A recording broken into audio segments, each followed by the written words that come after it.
Hello, my name is Elizabeth. My pronouns are she, her, and I'm really glad you're here because I read an apocalyptic novel called The Edge of Chaos by Kyla Stone. It's the first book in a series and the first book that I read in the series. However, there's a prequel, and I've already covered that one. The full description of the prequel can be found in a link below if you want to start there. Okay, so what is this book about? You know that terrible thing that not a lot, but enough that there are some men do, like when they take a female and keep her locked up for their own use. It's gross and horrible, and I can't ever remember hearing of a woman doing that to a male. Whatever, I digress. Whether it's Elizabeth Frizzle, who was kidnapped and locked into the basement by her father, or Elizabeth Smart, who was taken from her own room and made to live in a tent with her abuser and his wife. There are a ton of true stories about this situation, and it is heartbreaking that there are men that think they can do this, and then they do. Okay? So this is the story of an EMP blast that turns out to be the best thing that ever happened to our main character, Hannah, in the past 5 years, because she is one of those kidnapped and captive women. Trigger warnings for this book: SA, R-word, unwanted pregnancy, abuse, violence, gunfights, torture, abuse of elderly, violence towards animals, PTSD. Did I mention torture? There is a narcissistic and sadistic character in the story that enjoys inflicting pain and harm on anyone and everyone that he can get his hands on. And that includes animals. He is all about power and the fact that he is the one who has it. So keeping that in mind, if you want to hear the whole story, join me for the ride.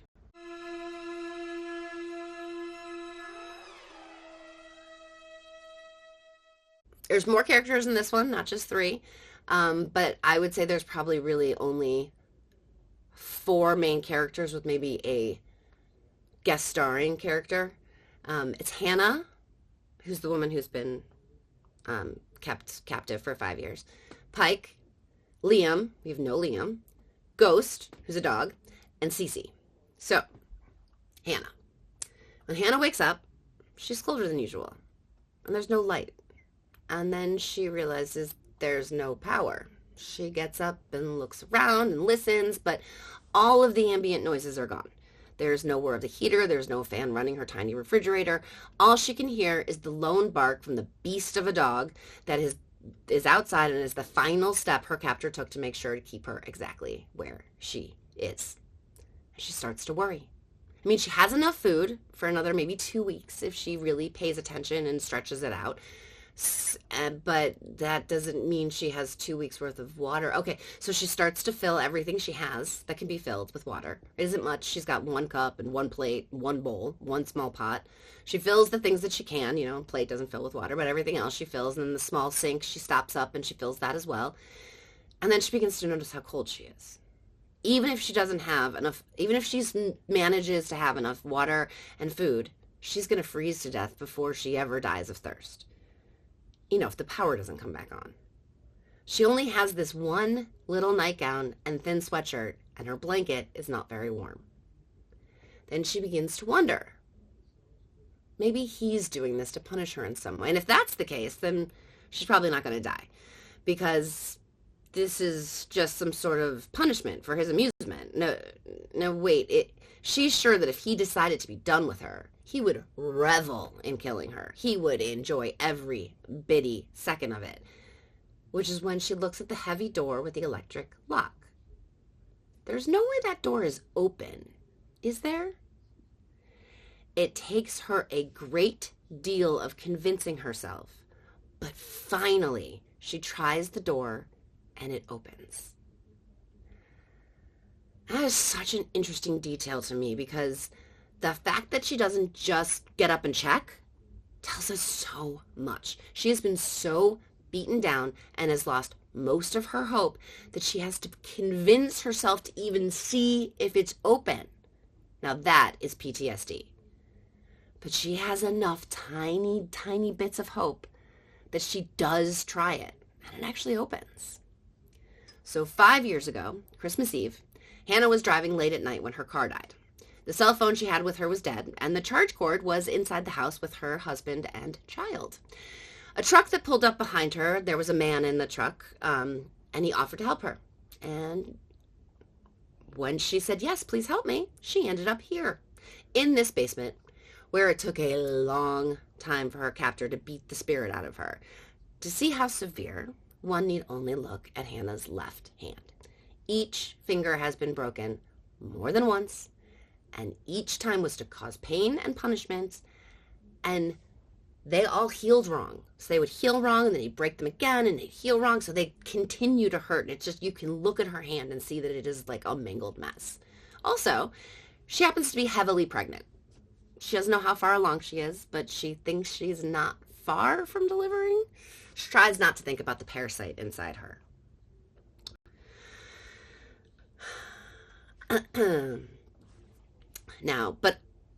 Now she's out of the sealed off room in that basement. She's out. She gets herself upstairs and she looks out the window, but there's nothing to be seen. There are no other homes. There are no other buildings, no cars. The only other building she sees is a shed that's close to the house with a large white dog chained outside, the source of the terrifying bark she was always hearing. She wonders if she's still in Michigan. She thinks maybe she probably is, but she's not sure. She could be anywhere. She looks a little longer at the dog. It's chained up, and it doesn't look like it's comfortably chained up. She starts to look around the house and manages to find warm clothes that don't exactly fit, but will help her from shivering. She finds food as well and eats quickly. Then it gives her an idea. She finds a big warm coat and some way too big for her boots, and she walks over to the dog slowly. She takes some beef jerky with her to feed it and distract the beautiful but large animal. It takes a little coaxing, but eventually she's able to get the skittish dog to eat the beef jerky and allow her to unhook the chain from the collar around its neck. The dog runs off. Hannah kind of has mixed feelings. She's thrilled that it's free, but she wishes that it stayed with her. Meanwhile, Pike is in a store in town. He's picking up flowers for his mother. Isn't he a nice boy? When he sees a truck heading for the store he's standing in, but the truck is not slowing down. Pike gets himself out of the line of the crash, right, in time to not be hurt, but the woman in the front of the store is killed instantly. The shaky man that exits the truck is saying over and over that he couldn't control his truck out of nowhere. Pike looks around and notices a lot of people are looking at their cell phones oddly. None of them seem to be working. The electricity out as well. But it's all the cell phones not working that really worries Pike. And then he wonders about the electricity at his cottage.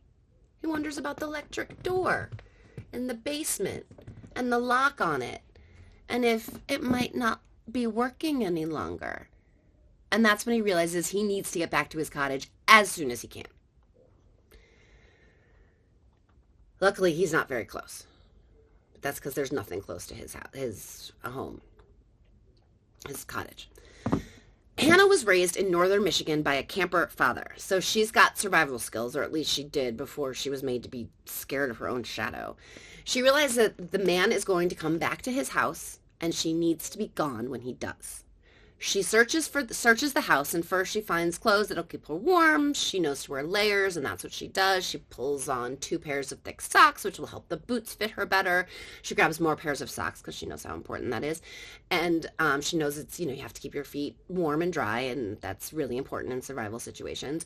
She raids his kitchen. She packs everything that doesn't spoil. She takes the energy and protein bars, the nut packs, all the beef jerky she can find, the granola bars. She fills the few water bottles and canteens that she can find with water, and then she finds his outdoor gear. She finds a tarp, a sleeping bag rated for sub-zero temps, a travel grill, and a small pot. She also finds cross-country skis. Skiing out of there is going to be much faster than walking, especially in her condition. She packs up everything and heads out. She falls a few times, but finally figures out the balance with her extended belly. Now, I'm going to take a moment here and talk about Hannah. She's been in captivity for 5 years. 4 years prior to that, she was married to Noah, a small-town police officer. They had met in college, and he had grown up in the town where they ended up moving to and living, called Cedar Falls in upstate Michigan. And while it was a change for Hannah, she grew to like it. Mostly, she fell in love with their son, Milo. Milo was 3 years old when Hannah was taken. Hannah will think of Noah and Milo often to motivate her to keep going and try to keep pushing forward. So she travels via skis until the sun goes down. Then she finds a large overturned tree that has a bit of ground without snow because of the angle of which the snow is falling and how the log is this large. I mean, like, it sounds like it's feet wide. She gathers up kindling from below the tree where it's still pretty dry. She lays out the tarp. She folds it over so that it can be both the, underneath her and the roof while she sleeps. She lays the sleeping bag out on the inside this makeshift tent. She covers the tarp with whatever sticks and leaves she can find, but admits that she doesn't do a very good job. But there's only so much she can do, right? She lights a small fire at the mouth of the tent. She eats a handful of nuts and a protein bar, and she settles in for the night. She wakes up cold, very cold. Her shelter is completely covered in snow. At some point during the night, it began to snow, and now she seems to be in the middle of a large snowstorm. Hey. Her fire is out. Her feet and hands are completely numb. She works on her feet and hands until they are no longer numb. She changes her socks, knowing to keep both her hands, both of her feet dry and warm is very, very important, like I said before. As she gets everything packed back up, she hears something in the woods. Fear grips her. But then she sees a plume of white fur. She calls to the dog, but he doesn't come over. She takes out a few more of the beef jerky sticks and leaves them on the overturned tree before she continues on her way. She looks back and she sees the dog having his fill. Pike does not make it back to his house until the next morning. So the morning that she wakes up cold is when he makes it back to his cottage. And he's pissed. She left. She raided his house. She messed everything up. She clearly has no respect for him. Didn't she realize what he could do to her when he found her? I mean, he's going to do way more than break her fingers, though they would be crushed again for sure. He also sees that she let the dog go. Now, he isn't upset about it for any emotional attachment to the dog. He's mad because he bought the dog. The dog was his. He spent a pretty penny on him. He was a purebred Samoan, and she let it go. So that's what he's mad about. So he takes inventory of what she took and realizes that she's trying to ski to safety. But what she doesn't know is that that they are in the middle of a very large national park, and they are many, many, many miles from any kind of civilization. He would not allow her to get away. He was always so very careful about everything he did. He had perfected the faces needed to be made for each emotion he had to fake, and he was an overnight prison guard, and he enjoyed that excuse to be sadistic. No one knew about his cabin out in the middle of the park, and everyone he had ever killed had been people that wouldn't be missed. He always made sure of it. They were transients, they were houseless, they were, people that didn't have family, and people weren't going to notice that they were gone. Hannah was different. She was so very different. She was an opportunity that presented itself, and he just couldn't turn it down. She was difficult to break. It took over 2 years to break her, but she did finally break. And she was his to do with as he pleased, and now she's gone. He needed to find her, take from her what was his, and then kill her to clean up the loose ends. But then he really began to think about it. This, what people are calling an EMP blast, might just be the best thing that ever happened to him. The authorities will be so busy trying to take care of everyone that they're not going to have time or manpower to worry about criminals. They certainly aren't going to care about a woman that's been missing for 5 years. And what is so upsetting about this train of thought is he's absolutely right.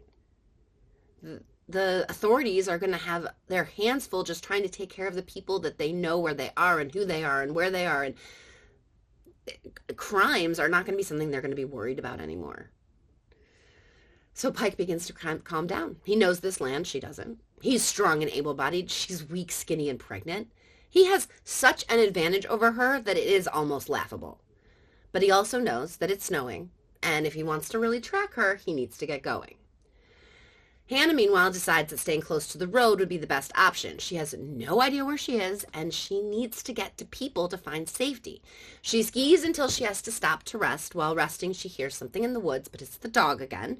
She gets it to come over to her with more beef jerky, and it allows her to pet it enough so that she can get the collar off of him. He shakes and huffs gratefully and then, runs off. She whispers to him that she's really glad he's still around. I hope he sticks around.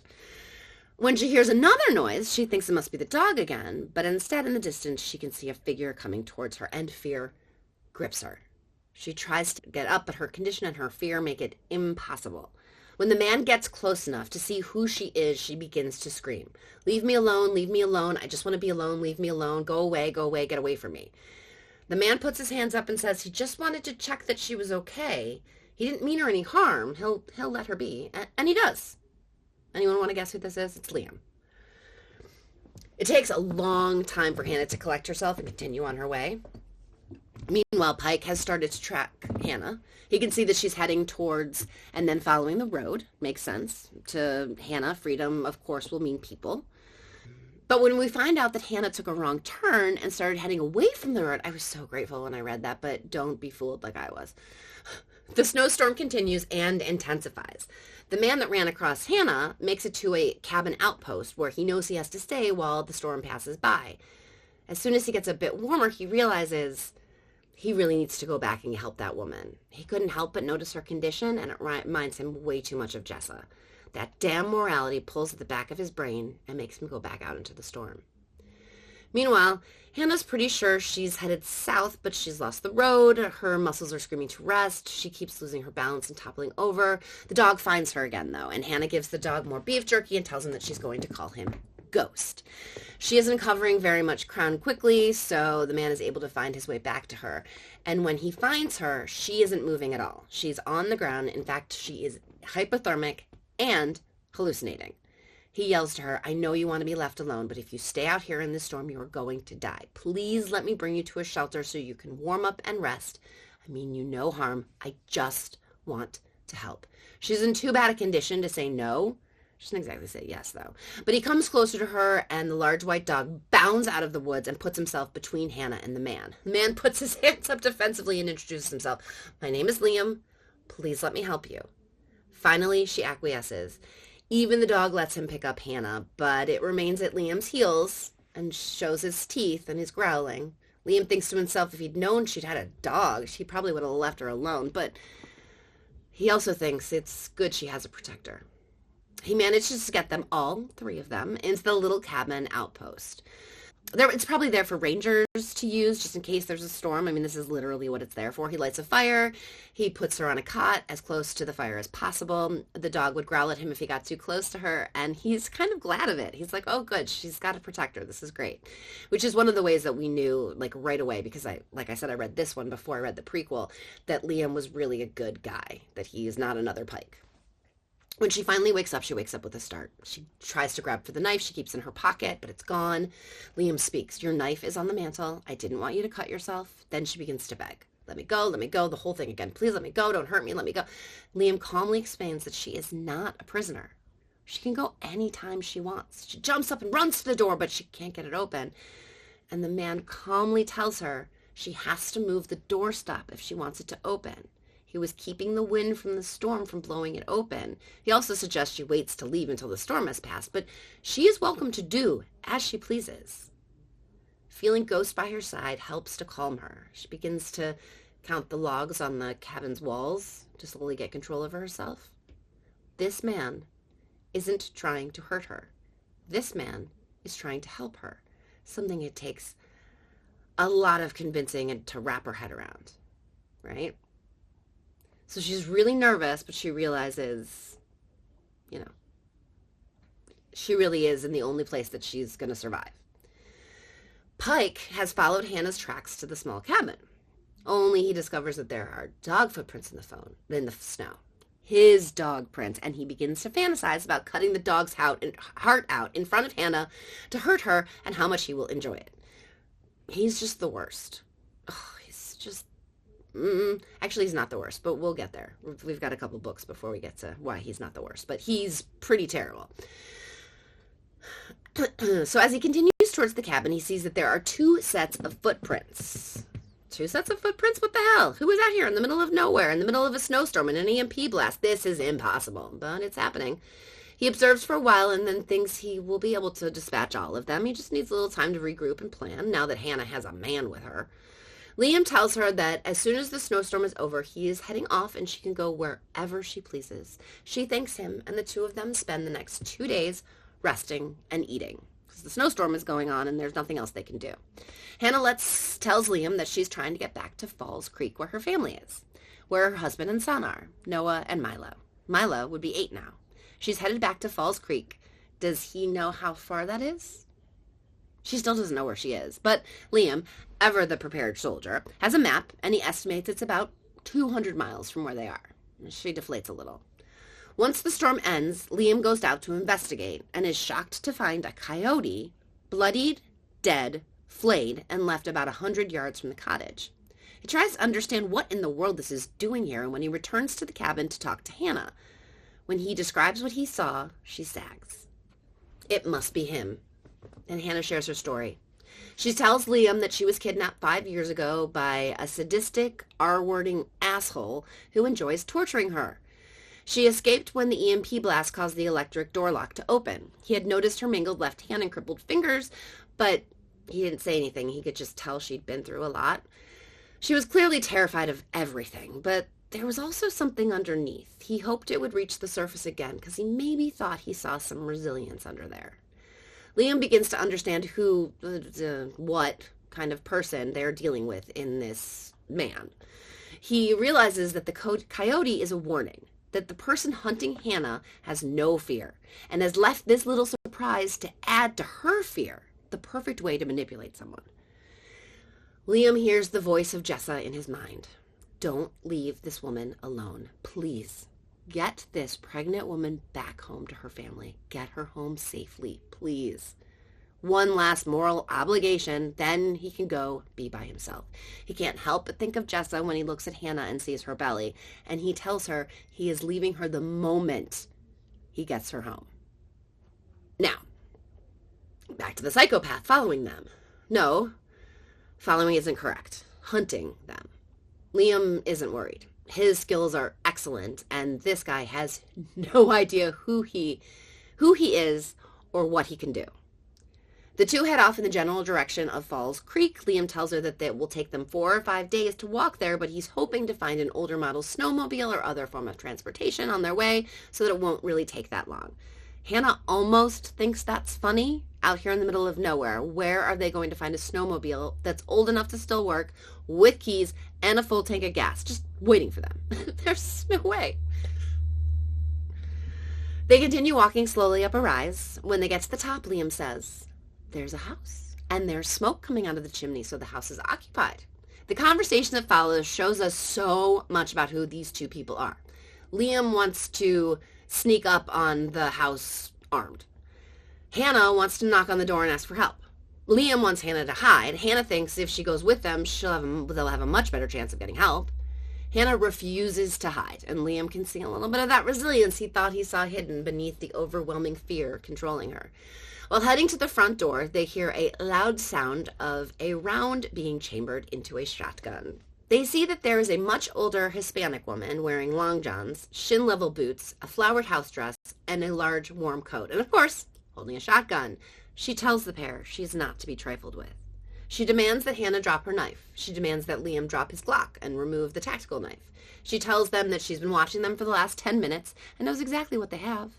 She also tells them that the last 2 people that stopped by asking for help, she invited in only for them to try to take advantage of her. But her shotgun had other things to say.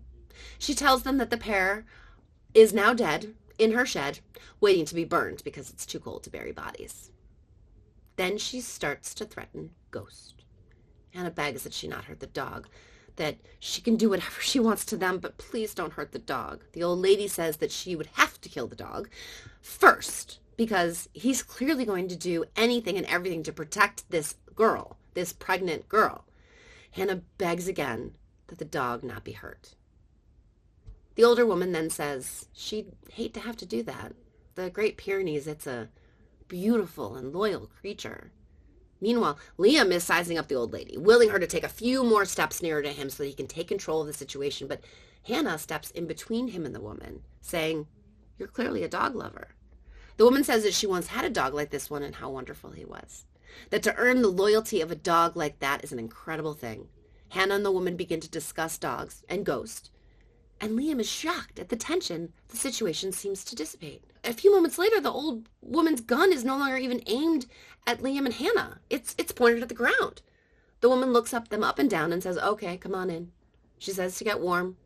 She gets them warm. She gets them food. She even feeds Ghost with some leftover dog food of her own.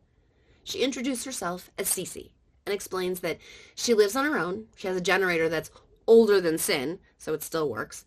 She has a hand pump well and septic system. She's pretty much self-sufficient. Hannah marvels at how grateful she is to able to use a working toilet. The two visitors each get a chance to take a hot shower, and then they're both fed. Cece insists that they spend the night, saying that Hannah, in her condition, needs good, healthy rest. She takes Hannah to a bedroom in the house and offers her some things.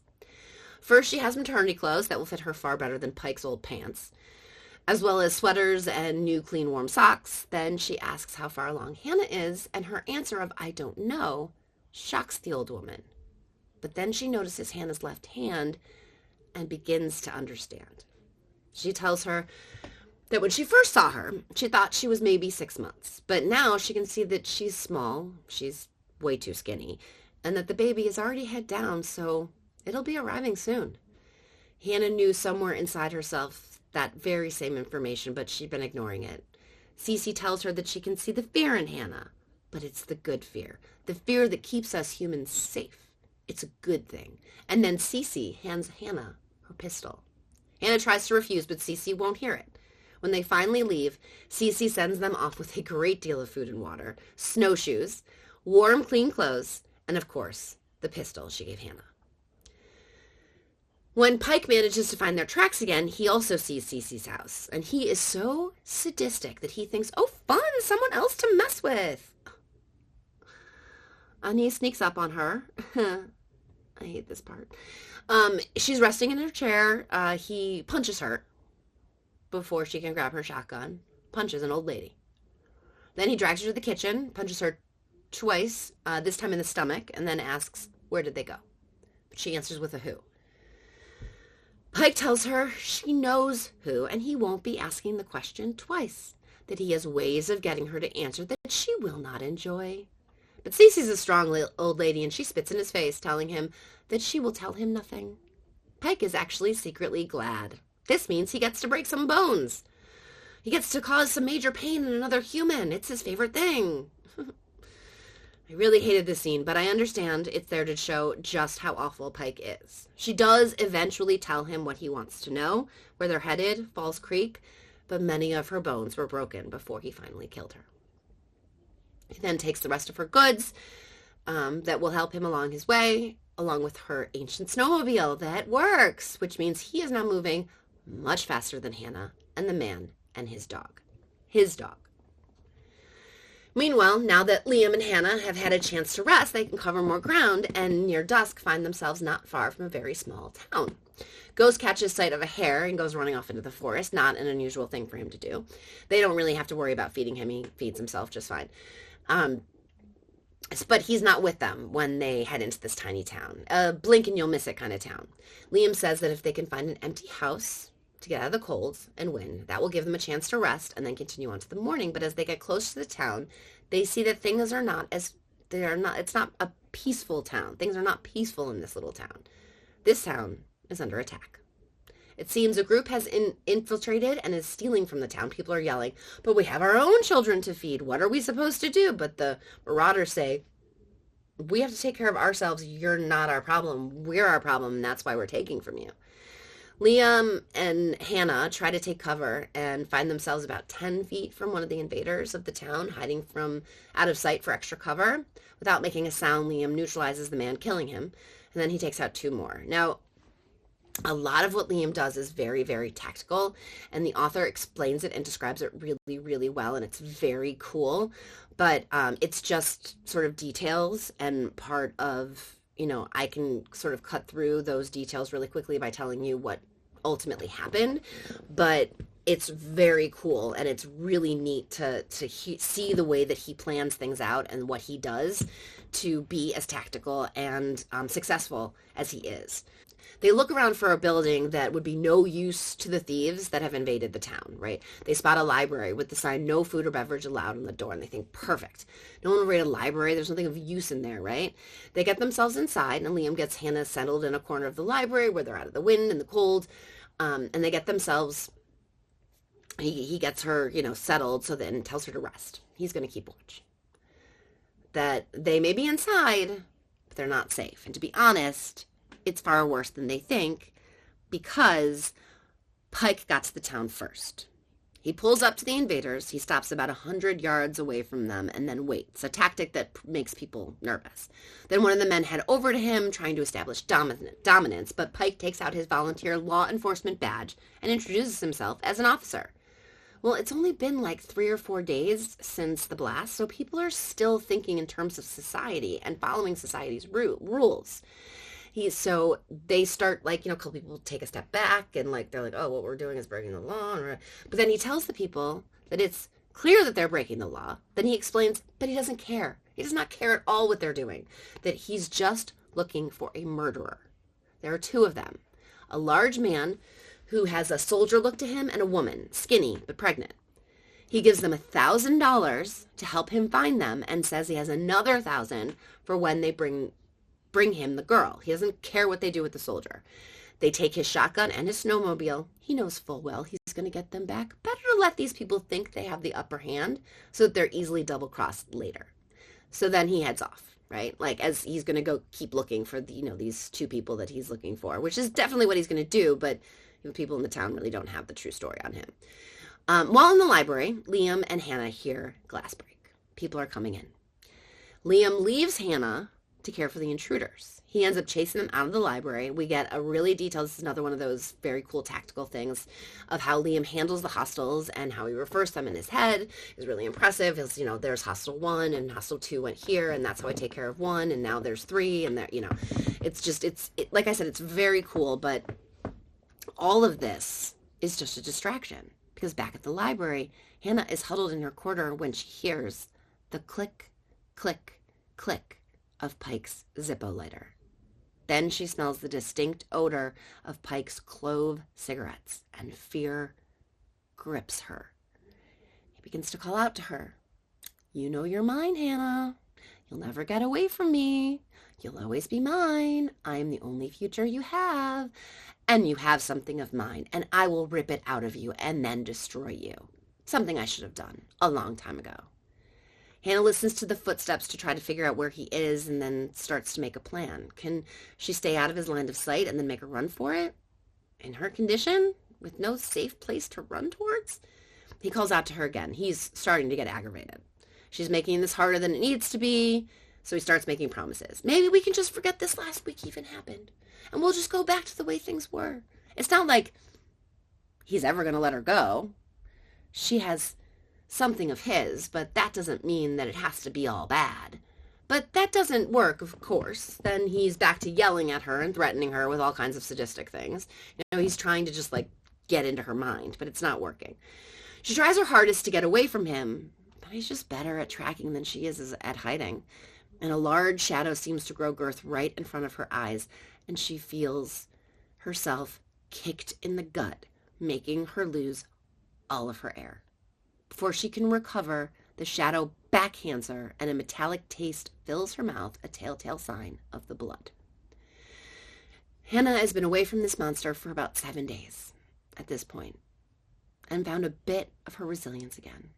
She looks up at the evil man looming over her and says to him, "I know you. I remember you. I know your name." This just pisses him off. He grabs her by the face, calling her a whore. Then he tells her exactly what he did to Cece.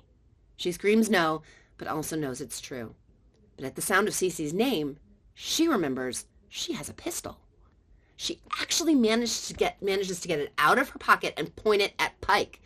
He just starts to laugh. "What are you going to do with that? You can't shoot me. You don't have that kind of strength." Trying to defy him, she pulls the trigger, but Nothing happens. No click, no shot. The trigger doesn't even move. And she begins to understand that he's right. She cannot fight him. She's weaker than him and always will be. He laughs, kicks the gun out of her hand, and takes out his tactical knife, saying, "Now it's your turn, Hannah." Elsewhere, Liam finishes dispatching the distraction and heads back to the library, but Pike is already on top of Hannah. He has a knee on her chest and is getting ready to cut her open. She has something of his, after all. Oh, I hate when he calls it that. Calls the baby. Refers to the baby as that. It's something of mine. I want it. But then, a flash of white goes past her eyes and she thinks, Ghost. The large dog attacks Pike. He turns on him, and the two face off. He started to try to command the dog. No, sit, stop, stay. Hannah had been worried that the dog would be loyal to this man, but instead, he remembers how he was treated. He remembers just like Hannah remembers, and he fights. He got out of the big man's way very easily. Finally, the two attack one another and begin to wrestle out of the sight of Hannah. Ghost bites down hard on Pike's shoulder, gets a big chunk out of him, and Pike pulls the trigger on his gun but misses. But the second shot, it doesn't miss, and Ghost flinches. Hannah yells, a voice comes from very far away. It's Liam. Hannah yells to the soldier and he comes running. By the time Liam gets to Hannah, Pike has already run off. He knows he's injured. Hannah is putting pressure on the dog's wound and crying. Liam looks around and heads towards the sound he hears in the library, ready to end this thing. He gives chase, but then he thinks back to Hannah. She's a sitting duck. If either the people of the town, the people who attacked the town, or Pike find her, that would be it. So he races back to her and says they need to leave. He checks on Ghost, who is bloodied, but lifts his head and gives a whine. And the three of them head out to the snowmobiles the town attackers left when Liam dispatched them. Okay, this is a crazy intense scene, this whole thing. There's two men guarding the snowmobiles. Liam is able to dispatch them as well, but Hannah argues that they can't take Ghost on a snowmobile. Then there's an ATV with a trailer, and he agrees to take that, but Ghost doesn't want to go in the trailer, and Hannah understands because it's just another cage, and the two of them had been caged for so long. But finally she gets the great beast to lay down in the trailer so they can get away. Meanwhile, Liam disables all the rest of the snowmobiles, and they leave the tiny town in their rear view. When Pike makes it back to the diner, he had left some things at a diner. He's thinking to himself how he had everything under control, and now it seems to be slipping away. He thought about his cell phone and how comforting it had always been to be able to see exactly what Hannah was doing no matter where he was. He had a constant feed of the enclosure, and one of his favorite things was checking up on her while he was in close proximity to her husband. You see, Noah, Hannah's husband, is Pike's little brother Julian's childhood best friend. Ew. Then he reminds himself that he hasn't lost the battle. Even if he doesn't get a hold of Hannah until after she gets back to Falls Creek, he will still destroy her. If he gets her in Falls Creek, then maybe he can kill her son in front of her too. Oh, the pain he would inflict on her. Heading back to the center of town, Pike finds the two men that are left guarding. One of them has his shotgun, and even though he's got an injured shoulder, he easily takes one of the men and gets the other one under his control. Then he says, when you invaded this town, was there a doctor? They say yes, there was a pediatrician. Pike promises not to kill the man if he takes him directly to the doctor.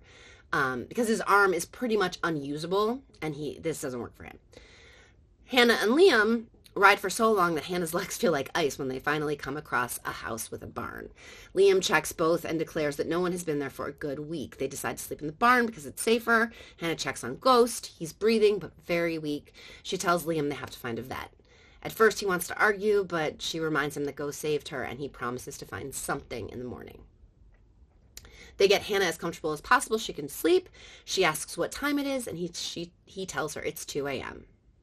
And she tells him, then it's New Year's Day.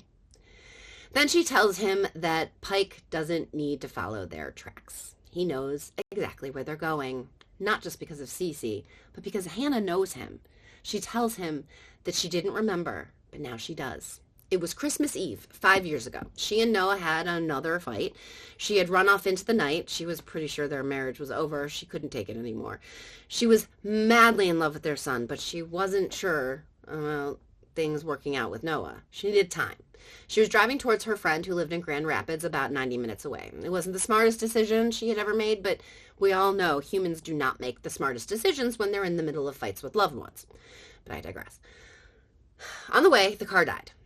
Not far from home, but far enough that she was in the middle of nowhere in northern Michigan in the snowstorm. Her cell phone was dead, and the charge cord wasn't in the car because Noah needed it yesterday and did not return it to the car. So she's stuck on Christmas Eve in rural Michigan. When headlights came up to find her, she was relieved. When she saw who it was, she was even more relieved. She willingly got into the car with him. She had no reason to lie to him when he asked if anyone knew where she was. She had no reason to fear for her life until it was too late. Then she says his name, Gavin Pike.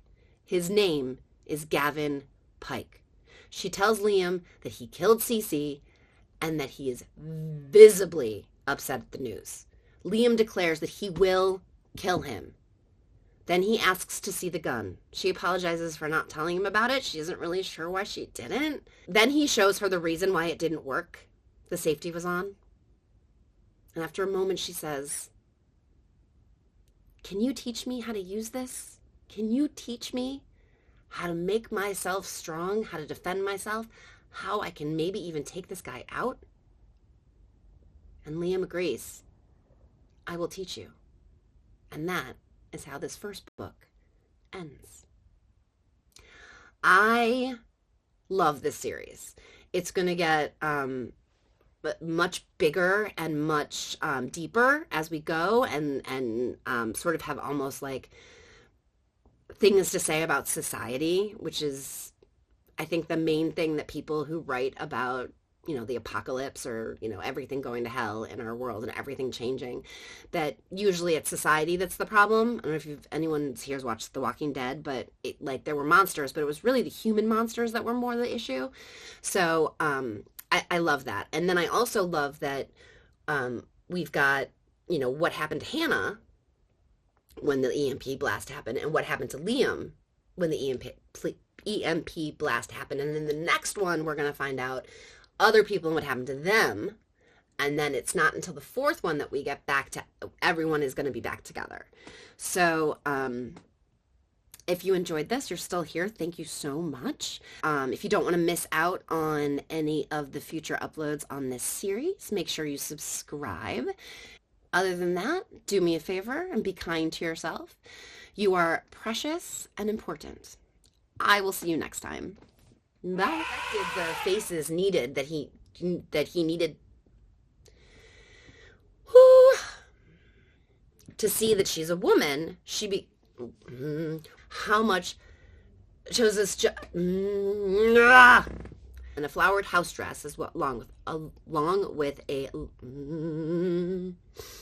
on John's shit.